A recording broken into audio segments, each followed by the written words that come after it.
오늘 본문 44장 21절에 이스라엘아 너는 나에게 잊혀지지 아니하리라. 잊을 수 없는 것들, 그런 것들 우리에게 있죠. 파주에 가면은 화원이 있더라고요. 한번 세차 우리 15인승인가요? 15인승 그 버스 나온 다음에 그 차를 몰고 한번 먼 길까지 같이 간 적이 있는데, 그 화원에 가서 제가 앵초라는 꽃을 사왔거든요. 이 풀 한 폭에 그냥 계산대 옆에서 1,000원씩 팔더라고요. 그래서 그냥 꽃이 많아서 샀는데, 이 꽃을 키우다 보니까 한 2, 3주 이렇게 기쁨을 주는데 욕심이 좀 생겨서 보약을 좀 먹여야 되겠다 하고 비료를 좀 뿌려준 다음에 물을 줬더니 그 다음날 죽었어요. 이게 그러니까 풀은 나무에게 필요한 비료를 주면 안 되더라고요. 몰랐죠. 무지해가지고. 그런데 이제 이 꽃이 계속 생각이 나요. 생각이 나고 제가 살릴 수만 있으면 좀 살리면 좋겠는데 죽어버렸어요. 지난 주간에 발리에바라는 이 선수 사진에 나오죠. 이 선수 울고 있네요.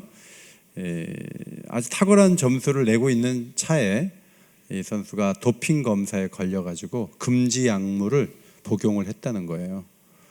옆에 있는 그 금발의 저 코치는 투투베리제라는 코치인데, 발리에바 같이 탁월한 공중에서 4번이나 도는 연기를 할 수 있는 사람을 10명 이상 데리고 훈련시키는 그런 탁월한 코치예요. 그런데 문제는 이 코치 밑에서 남들이 못하는 4바퀴를 돌면서도 안전하게 착지를 하기 위해서 이 근육 강화제라 여러 가지 금지 약물이 있는데 이거를 많이 복용을 시키는 거죠. 주사도 놓고. 그렇게 해서 이 선수들이 전부 금지 약물을 먹은 것으로, 투여한 것으로 그렇게 보이니까 세계적으로 많은 분들이 이제 이 투투베리제 코치를 보면 20살 이전에 전부 은퇴하거든요. 그런 자원들이 러시아에는 많이 있으니까. 그리고 최선을 다해서 몸과 마음을 희생시킨 다음에 빨리빨리 은퇴시키는데 또 뒤에는 그만한 아이들이 또 많이 있는 거예요. 그래서 이 선수들이 금메달을 따도 이 선수들은 일회용 컵 같다, 이런 측은한 이야기가 오가고 있습니다. 이 반대적인 얘기를 말씀드리자면, 우리가 충주에서 한번 수련회로 모였을 때 안산에 계신 고훈 목사님 모셨는데, 손잡이가 떨어져서 더 이상 쓸 수 없게 된 가죽 가방을 저는 도저히 버릴 수가 없습니다. 신방을 그렇게 나와 함께 많이 갔는데 내가 이 가죽 가방을 어떻게 버립니까? 저는 외투도 버릴 수가 없습니다. 나와 함께 그렇게 늘 함께 동행했는데 어떻게 외투가 떨어졌다고 버립니까? 뭐 그런 말씀하시니까 우리 마음속에 와, 집에 완전 골동품상처럼 엄청나게 못 버린 것이 많겠다, 이런 생각을 하지만, 목사님의 이런 애정 있는 태도는 우리를 버리지 아니하시는 하나님을 표현하는데 도움이 된다고 봅니다. 오늘 21절에 너는 나에게 잊혀지지 아니한다. 이유는 내가 너를 지었기 때문에 난 너희들을 잊을 수 없다.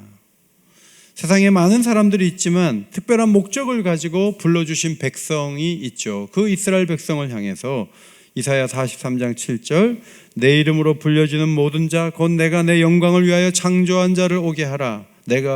그를 내가 지었고 그를 내가 만들었느니라. 자신의 영광을 위해 창조한 백성을 그냥 쉽게 버릴 수 없다. 또 다른 많은 이유들이 22절 이하에 나오죠. 이스라엘에 대해서 하나님은 구속하셨다. 22절 하반절 내가 너를 구속하였음이니라, 이렇게 말씀하셨어요. 따라합시다. 내가 너를 구속하였음이니라.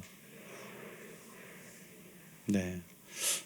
요새는 2부 예배 때는 조그맣게 읽더라고요. 3부 때는 좀 크게 읽으시고, 아마 찬양을 예배 앞부분에 크게 마음을 열고 불러서 그런지 성경도 잘 읽으시고 예배를 드리는 모습이, 사실은 상당 기간 2부가 훨씬 낫거든요. 근데 3부가 요즘에 훨씬 좋은 것 같아요. 2부에 나오신 분들에게 꼭 전해주세요. 이 구속한다는 단어는 무르다라는 표현인데요, 가알이라는 히브리 말이에요. 부채를 갚아주고 땅을 되찾거나 속전을 주고 종에게 자유를 줄 때 쓰는 단어가 무르다인데, 이 무르다라는 말이 많이 나오는 책이 룻기서죠. 그래서 이 무르다는 사상을 잘 모르면 왜 이게 보아스가 왜 이렇게 된 거야 하고 잘 이해가 잘 안 돼요. 유대인의 독특한 제도예요. 그런데 하나님이 돈을 내고 땅을 사거나 종을 자유하게 하는 방식으로 무르는 것이 아니라 죄에 대해서 무르는 방식을 해요. 죄는 또렷하거든요. 지은 죄, 지금도 보면 이 과거에 잘못한 것이 계속 대선 주자의 발목을 잡잖아요. 이게 없어지지가 않아요. 그게 그대로 남아가지고 계속 보도가 되니까 본인은 얼마나 괴롭겠어요. 그런데 하나님께서 이 죄를 어떻게 해결을 하시느냐 하면 덮어서 안 보이게 하는 방식으로 하겠다는 거예요. 빽빽한 구름처럼, 그리고 안개와 같이 덮겠다. 여행을 갔을 때 버스 타고 산 위로 이렇게 가는데 구름이 얼마나 빽빽한지 나무도 안 보이고 먼 쪽이 하나도 안 보여요. 다 구름에 가렸어요. 안개가 너무 짙으면 운전자들이 벌벌 깁니다. 앞이 잘 안 보여요. 가리우면 안 보이는 거예요. 하나님이 죄를 가리우시겠다. 여러분, 구약 성경에 유월절에 그 어린 양의 피를 바르고 집 밖에 나오지 마라. 이것은 하나님이 죄를 가리우시는 방식을 잘 보여주세요. 문인방과 좌우 문설주의 피를 보시면 여호와께서 그 문을 넘으시고 멸하는 자에게 너희 집에 들어가서 너희를 치지 못하게 하실 것임이니라. 피를 바른 다음에 양이 희생한 그 피를 보고 모든 집의 장자는 죽지만 넘어가게 하시는 원리, 이 원리는 예수님을 통해서 성취되었어요. 예수님이 십자가를 지시기 전에 겟세마네 동산에 올라가 기도를 하셨는데 그 직전에 유월절 의식을 제정하시면서 떡을 주면서 내 몸이니 받아 먹으라 하시고 잔을 주시고 감사기도 하시고 제자들에게 이렇게 말씀하셨어요. 이것은 많은 사람을 위하여 흘리는 나의 피 곧 언약의 피니라. 예수님이 우리가 받을 형벌을 대신 받으시기 위해서 십자가에 피를 흘리시고 그 피로 우리 죄를 가리우세요. 생명을 주셔서 우리 죄를 가리우신 다음에 너는 내 것이다 라고 말씀해 주셨어요. 그래서 사도 바울이 고린도 교회 성도들에게 너희는 값으로 사신 것이니, 핏값으로 샀다. 너희는 하나님의 것이다. 그러므로 사람의 종이 되지 말라. 그렇게 가르쳤습니다. 왜 하나님이 죄를 가리우시는 방식으로 죄 문제를 해결하셨을까? 성경에 여러 참고 구절이 있는데 시편 78편에 보니까 오직 하나님은 긍휼하심으로 죄악을 덮어주셨다. 불쌍해서 덮어준다.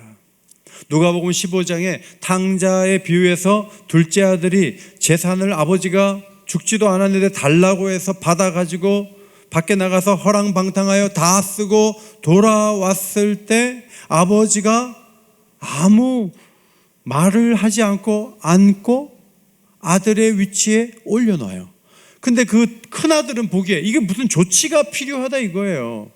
아니, 그 창기와 함께 먹어버린 그 아들, 재산을 다 없앤 아들을 왜 받아주냐 하는 거예요. 여기서 중요한 가치가 있어요. 뭐냐면 아버지의 긍휼이에요. 베드로 보고 너 면전에서 3번 부인하더라. 너 인간이 너 그런 게 아니다. 이렇게 말씀을 한마디도 안 하시고 너 나 사랑하냐? 긍휼의 하나님이 그렇게 받아주시는 거예요.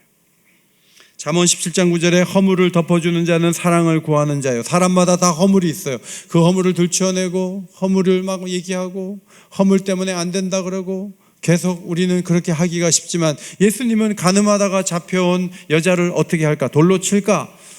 함정이죠. 그때 예수님께서 너희 중에 죄 없는 자가 돌로 쳐라. 하나도 남지 않고 다 갔어요. 여자에게 너를 고발하던 그들이 어디 있느냐? 너를 정죄하던 자들이 어디 있느냐? 주여 없나이다. 여인에게 주님 말씀하시죠. 나도 너를 정죄하지 아니하노니 가서 다시는 죄를 범하지 말라. 이 덮어주시는 사랑을 구하는 예수님이죠. 에스겔서 16장 8절에 내 옷으로 너를 덮어 벌거벗은 것을 가리고 내게 맹세하고 언약하여 너를 내게 속하게 하였느니라. 사람마다 수치가 있어요. 이스라엘 백성들의 수치가 있어요. 그것을 가리우세요. 왜? 16장 밑에 읽어보면 왕후로 삼으려고, 왕비로 삼으려고. 아름다운 지위를 주시는데 수치스러운 왕비를 어떻게 둬요? 그 왕의 수치잖아요. 그러니까 왕이 왕비의 수치를 가리우시고 왕비로 세워주기 위해서 하나님이 우리의 죄를 가리우신 것은 그런 이유 때문이에요. 유감스럽게도 많은 사람들이 이 하나님의 사랑을 알지 못한 채 우상을 섬겨요. 우상의 재료는 나무예요. 여러분, 나무는 언제 쓰죠? 땔감으로 쓰죠. 고기를 구워 먹을 때 쓰고, 불을 지펴서 방을 따뜻하게 할 때 쓰는 게 나무예요. 그런데 그 나무를 깎아갖고 우상을 만들어 놓고 너는 신이라, 나를 좀 도와달라고, 나를 구원하라고 그렇게 배신적인 행동을 함에도 불구하고 하나님은 너희의 그런 죄를, 허물과 죄를 빽빽한 구름처럼, 안개처럼 가리우겠다고 말씀하시면서 난 너를 잊을 수 없어 라고 말씀하셨어요. 여러분, 이 가리워지는 게 얼마나 큰 축복인지 아세요? 시편 32편 1절 2절이에요. 자, 앞에 보시고 함께 읽겠습니다. 시작. 허물의 사함을 받고 자신의 죄가 가려진 자는 복이 있도다. 여호와께 정죄를 당하지 아니하는 자는 복이 있도다. 여러분, 진정한 복이 뭐예요? 가리워주는 거예요. 남편이 아내의 잘못을 가리워주고, 아내가 남편의 허물을 가리워주고, 현재 대통령이 전에 대통령의 허물을 가려줘야 돼요. 세상의 모든 통치자들은 다 실수하고 잘못하고 내려와요. 우리나라처럼 허물을 가려주지 않는 나라는 없어요. 뭐 그렇게 큰 죄를 저질렀다고 다 갖다 잡아 가두고. 여러분, 그게 얼마나 비극인지 아세요? 트럼프는 왜 감옥 안 가요? 내가 보기엔 범죄를 많이 했는데. 있는 대로 다 가두면 누가 대통령이에요? 하나님은 죄 문제는요, 가리우어서 해결한다는 거죠. 하나님은 그런 방식으로 해결해 주신다는 거예요. 사도 바울은 로마서 4장에서 이 말씀을 인용을 하죠. 시편 32편 이 말씀을 인용해서 하나님이 우리의 죄를 가리우심으로 우리를 의롭게 여기시고 우리와 교통하시기를 원하신다. 우리가 받은 복 중에 굉장히 큰 복이 뭐냐면 죄가 가리워져서 하나님 앞에 나아갈 수 있는 길을 열어놓으신 것이다. 그렇게 가르쳐 주었습니다. 하나님 우리와 소통하려고 애를 쓰세요. 그런데 우리가 속상하다 그래서, 내가 원하는 기도 제목을 제때 이루어지지 않는다 그래서, 코로나 시대가 계속된다 그래서 저는 하나님 잊었어요. 교회 예배도 잊었어요. 저는 하나님 잘 몰라요. 이렇게 나오는 것은 하나님 백성으로서 보여줄 태도가 전혀 아니죠. 바울이 디모데에게 당부한 것처럼 다시 살아나신 예수 그리스도를 기억하라. 다시 살아나신 예수 그리스도를 기억해야 돼요. 하나님도 우리를 잊지 않지만 우리는 부활하신 주님을 기억하며 사는 거예요. 항상 그 주님을 생각하고 기억하는 게 중요해요. 찬송가 148장 3절, 구주 예수 갈보리에 흘린 피와 물 가지고, 첫 음만 눌러주시겠어요? 구주 예수 갈보리에 흘린 피와 물 가지고 나의 몸과 영혼까지 구속하여 주셨도다. 다 함께 오 갈보리 오 갈보리 주 예수 나를 위하여 십자가에 못 박히신 보배로우신 나의 주, 나의 몸과 영혼까지 구속하여 주셨도다. 구주 예수 갈보리에 흘린 그 피와 물로 내 몸과 영혼까지 구속하여 주셨도다. 여러분 이 찬양을 잊으면 안 돼. 이 찬양을 불러야 돼요. 그리고 이 찬양의 가사대로 하나님이 저를 잊지 못하세요? 저도 하나님 잊지 못하죠. 전쟁이 터져도 저는 하나님 사랑하고, 저는 어떤 상황에서도 하나님 놓칠 수 없어요. 하나님을 붙잡는 게 중요해요. 두 번째로 23절에 이스라엘 중에 자기의 영광을 나타내신다 그랬어요. 경쟁의 방식이나 노력의 방식, 성과를 내는 방식으로 우리를 구원하지 아니하시고 예수님의 십자가의 피를 통해서 우리를 건져내신 그 하나님의 마음속에는 찬양받기를 원하는 마음이 있어요. 23절 중반절에 하늘도 땅도 산들과 숲과 그 가운데 모든 나무도 소리내어 노래하라 그랬어요. 여러분이 지금 난이 노래하는 게 들리세요? 소리가 안 나죠? 자신의 이 화려한 자태로 하나님을 찬양하는 거죠. 이 극락조라고 알려진 이 식물도 하나님을 노래해요. 뒤에 있는 커피나무도 하나님을 노래해요. 하나님은 하늘도 땅도 만물이 다 하나님을 노래하기를 원하세요. 그러나 아담이 범죄한 후에 땅이 저주를 받아 가시덩굴과 엉겅퀴를 내면서 피조 세계에는 탄식이 이어져요. 로마서 8장 22절에 피조물이 다 이제까지 함께 탄식하며 고통을 겪고 있다 그래요. 인간의 탐욕, 인간의 잘못, 이 만물을 통치할 수 있는 권한을 가진 인간들이 탐심에 따라서 살기 때문에 만물이 어려움을 겪고 있어요. 북극이 녹고 남극이 녹는 것도 우리의 탐욕 때문에 그렇다고 말해요. 여러분, 해양이 오염이 돼갖고 미세 플라스틱이 엄청난데 그 중에 35%는 여러분 집에서 나온 세탁기에서 나온대요. 옷에서 이게 막 떨어져 나가가지고 그게 해양으로 흘러 들어갔고 엄청난 미세 플라스틱이 막 있어가지고 사실 지금 김을 먹을 수 있을지, 천일염 그걸 과연 그냥 먹을 수 있을지, 굉장한 오염과 공해가 세상을 덮고 있는 상황에서 어떻게 피조물이 온전한 모습으로 하나님을 찬송할 수 있겠어요?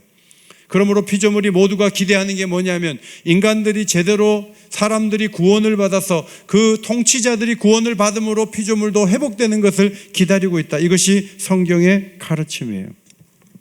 하나님은 우리들에게 계속 영광을 나타내신다고 말씀하십니다.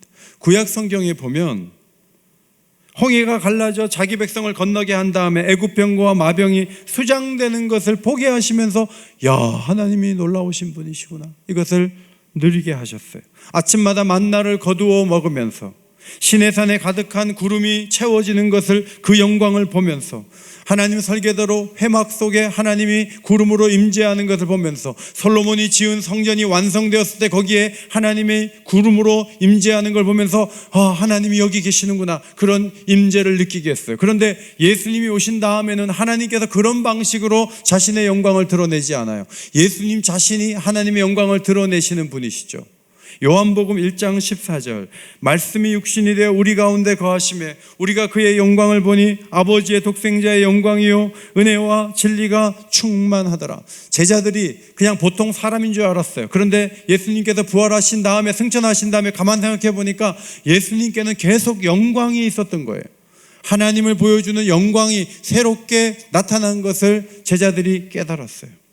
예수님도 기도를 드릴 때 내게 주신 나의 영광을 그들로 보게 하기를 원하옵나이다. 세례 받으실 때 비둘기가, 성령이 비둘기처럼 내리는 걸 봤잖아요.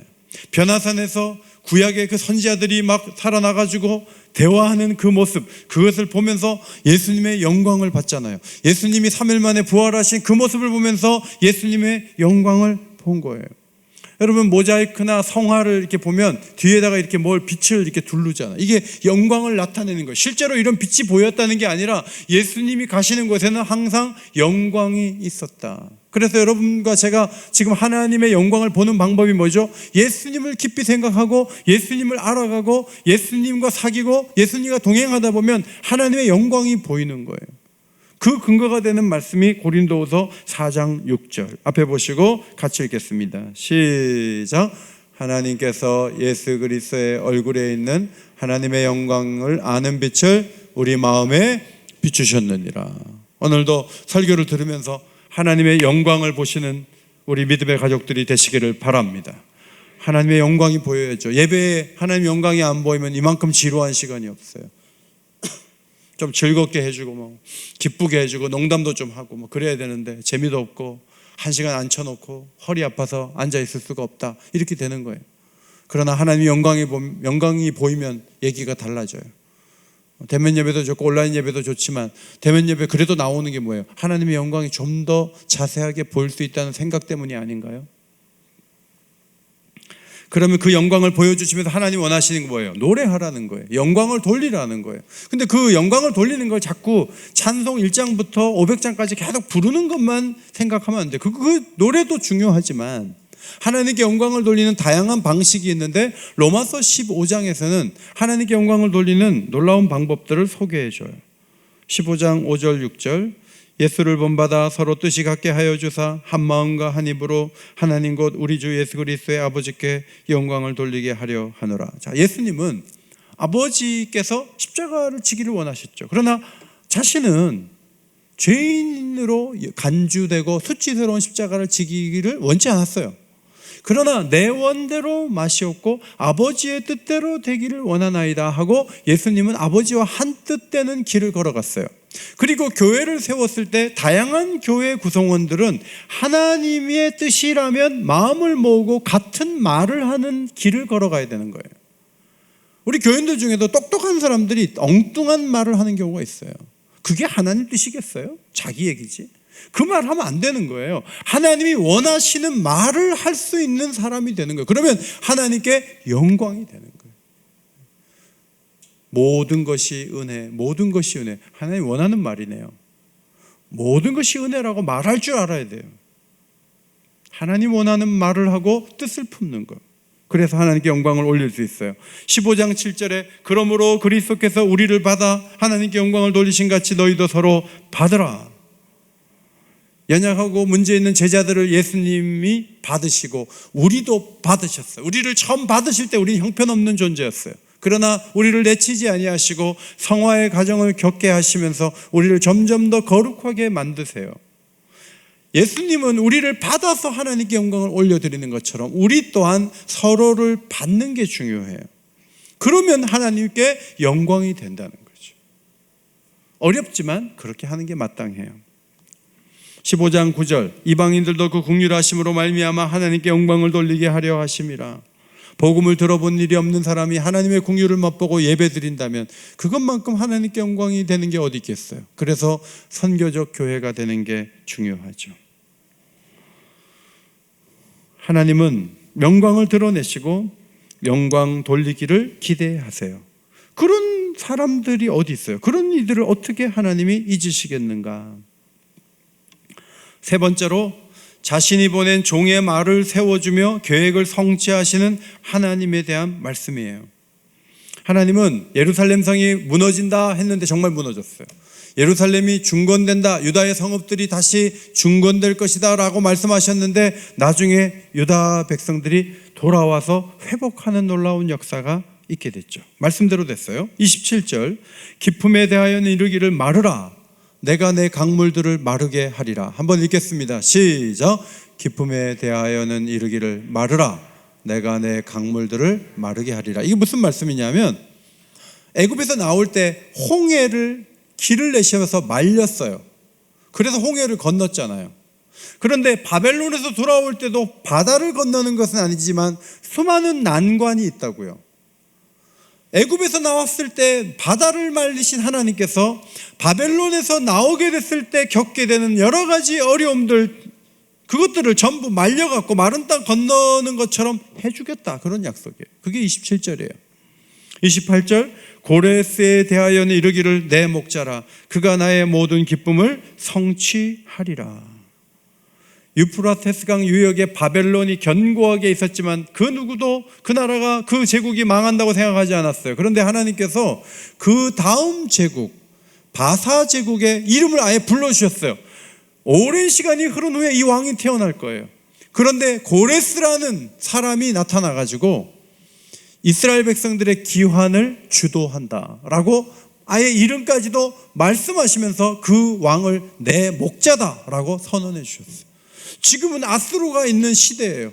조금 있어야 바벨론이 크게 나라가 되는 거예요. 그 바벨론이 망하면서 일어날 일을 말씀하시면서 다윗의 후손 누가 와서 너희를 건지는 게 아니라 이방 왕이 너희를 건지는 놀라운 계획을 내가 세우고 있다. 그런데 여러분 역사를 보면 그대로 됐잖아요. 에스라서 1장에 고레스가 조서를 내려서 돌아왔다는 기록을 보지 않습니까? 하나님은 회복을 잘 시켰어요. 우리가 정말 예수를 믿으면서 늘 꿈꾸는 게 뭐냐면 회복되는 거예요. 회복되는. 아플 수 있어요. 가라앉을 수 있어요. 그래도 능하신 회복의 전능자가 우리를 회복시켜주면 일어나게 될 줄 믿습니다. 그것이 하나님이 우리에게 주신 축복 아니에요? 성경은 회복을 보장하는 말씀으로 가득하죠. 마태복음 17장 11절, 엘리야가 과연 먼저 와서 모든 일을 회복하리라. 말라기서에 세례 요한을 엘리야라고 예언했어요. 세례 요한이 와서 타락한 신앙을 일으키고 아비들의 마음을 자식들에게 돌이키게 하는 놀라운 회개를 전파했죠. 그런데 그 엘리야로 온 세례 요한을 목을 베고 예수님은 그 엘리야 그 다음에 오셨는데 십자가에 못 박고, 그래서 하나님이 하는 일을 사람들이 막아 놓는 것 같지만, 그러나 하나님은 회복의 명수시기 때문에 하나님은 자신의 일들을 놀랍게 이루었어요. 악을 선으로 바꾸시는 하나님의 지혜가 십자가를 통해 나타났어요. 로마서 8장 10절에 그리스도께서 우리 안에 계시면 영은 의로 말미암아 살아있다. 예수님을 모시면 하나님하고 소통하는 관계가 돼요. 예수님이 없을 때, 예수님을 모를 때, 그의 이름을 모를 때는 하나님하고 우리하고 단절된 상태예요. 그러나 예수님을 모셔서 하나님하고 통하는 관계, 살아있는 관계가 된 거죠. 여러분, 저 이스라엘에서 대한민국이 얼마나 멀어요. 그런데 우리가 하나님하고 통하는 관계가 된 것은 하나님이 오랫동안 계획하신 일을 성취하고 계시다 하는 증거가 우리 자신이다 하는 거예요. 고린도전서 15장 52절, 나팔 소리가 나매 죽은 자들이 썩지 아니할 것으로 다시 살아나고 우리도 변화되리라. 저와 여러분이 항상 기분 나쁘고 생각하기 싫은 게 죽음이잖아요. 죽음. 아파트도 4층 걸리면 왜 4층이야? 5층도 있는데 이러면서 4자를 무조건 싫어해요. 그러나 여러분, 우리가 죽음으로 다 끝나는 존재가 아니에요. 예수님 다시 오실 때 나팔 소리와 함께 죽은 자들이 다시 살아난다고 말씀하셨어요. 그래서 그분이 이때까지 말해서 안 된 게 없고 앞으로도 그것을 능히 이루실 것을 믿기 때문에 우리가 노화되고 몸이 아픈 데가 있고 때로는 병들지만 썩지 아니할 것으로 다시 살아난다, 이 믿음을 분명하게 갖는 게 중요해요. 저는 1년이면 입관실에 많이 들어가요. 입관실에 많이 들어가는데 정말 이 부활에 대한 걸 제일 또렷하게 선포하고 믿을 때가 언제냐면 입관실에서. 입관실에 딱 들어가면 믿음이 생겨요. 그날 저녁에 막 가위에 눌리고 내가 입관실에 괜히 들어갔어, 뭐 그럴 수도 있지만 전 한 번도 입관실에 들어갔다 와서 막 잠을 못 자고 그런 적이 없어요. 난 편안하게 자요. 고인이 그냥 잠자듯이 있잖아요. 근데 그분이 썩지 않고 살아나는 거죠. 부활체를 입는 거죠. 그렇게 말씀하셨기 때문에 그렇게 된다라고 볼 때 인생이 그렇게 슬픈 건 아니에요. 젊은 사람들 보면서 아이고 좋겠다, 아이고 좋겠다, 나도 저럴 때가 있었는데 돌아가고 싶어, 젊은 때로 돌아가고 싶어. 여러분, 그런 말 해봐야 안 돌아가요. 돌아갈 수도 없고. 제가 아내 보고 다시 애 낳는 처음으로 돌아가고 싶냐니까 막 고개 흔들어. 자기는 이때까지 너무 고생을 해서 나는 이제 그로 돌아가고 싶지 않다고. 그렇죠? 70, 80까지 달려오셨습니까? 뭘 또 돌아가요? 앞으로 나가야지. 하나님이 새 몸으로 입혀주실 것을 바라보시기를 바랍니다. 그것이 우리가 누릴 수 있는 축복이요 은혜예요. 그런데 중요한 건 뭐냐면 말씀하신 것을 하나도 어김이 없이 행하시는 분이라는 거예요. 예루살렘 성도 다 무너졌는데 새 예루살렘 세워놨잖아요. 그 예루살렘 또 무너졌어요. 그런데 다시 무너지지 않는 하늘의 예루살렘을 세우시는 거예요. 그리고 놀라운 하나님의 말씀하신 대로 모든 일들을 이루시는 거죠. 요한계시록 21장 7절에 이기는 자는 이것들을 상속으로 받으리라. 상속이 뭔가 봤더니 눈물을 닦아주는 위로, 사망과 애통하는 것과 곡하는 것과 아픈 것이 다시 없는, 처음 것이 다 지나간 완벽한 새로운 세계, 이것이 상속으로 받는 축복의 세계예요. 거기에는 모든 불의와 고통이 다 해결이 돼요. 지금 대선 주자들이 무슨 일을 하고 있죠? 하지도 못할 얘기를 왜 많이 하냐고요. 자기네들이 어떻게 그렇게 해줄 수 있냐고요. 돌아다니면서 온갖 얘기를 다 해. 제가 보기에는 그렇게 못 해줘요. 왜 거짓말했냐고, 왜 말을 지키지 않냐고. 아니 뭐 할 수도 없는 얘기를 하니까 못하는 거죠. 여러분, 세상을 회복시키고 좋게 만든 건 대선 주자들이 해주는 게 아니에요. 그냥 애교로 봐주고, 정말 놀라운 회복은 하나님이 펼쳐주실 줄 믿습니다. 하나님이 펼쳐주시는 거예요. 그걸 우리가 바라봐야 돼요. 이 놀라운 세계를 보여주고 사도 요한에게 하나님이 말씀하시죠. 이 말은 신실하고 참되니 기록하라. 이 말은 신실하고 참되니 기록하라. 그대로 된다는 거예요. 그러니까 믿음이 있으면요, 뭐 그렇게 떨거나 뭐 아파하거나 뭐 그렇지도 않아요. 믿음이 있으면 담대할 수 있어요. 아니 이런 세계를 보장해 놓고 난 널 못 잊어 하는데 우리가 하나님 어떻게 잊어요? 일부 예배 마친 후에 미국에서 전화가 왔어요. 우리 교회에서 함께 사역하시던 장로님 한 분이 이민을 가셨는데, 우리 교회 일부 예배가 할 때는 거기 저녁 토요일 날 6시라 그러더라고요. 목사님, 제가 일부 예배 때마다 우리 옥인교회 예배 들어와서 보고 있습니다. 그러면서 저한테 이렇게 얘기해요. 저는 옥인교회를 잊을 수가 없습니다. 목사님도 잊지 못합니다. 이렇게 말씀해 주셔서 감사했어요. 저도 그 장로님 잊을 수가 없어요. 장로님도 저를 잊지 못하고 저도 장로님 잊지 못하지만, 미안한 얘기지만 장로님이 저한테 해줄 게 없어요.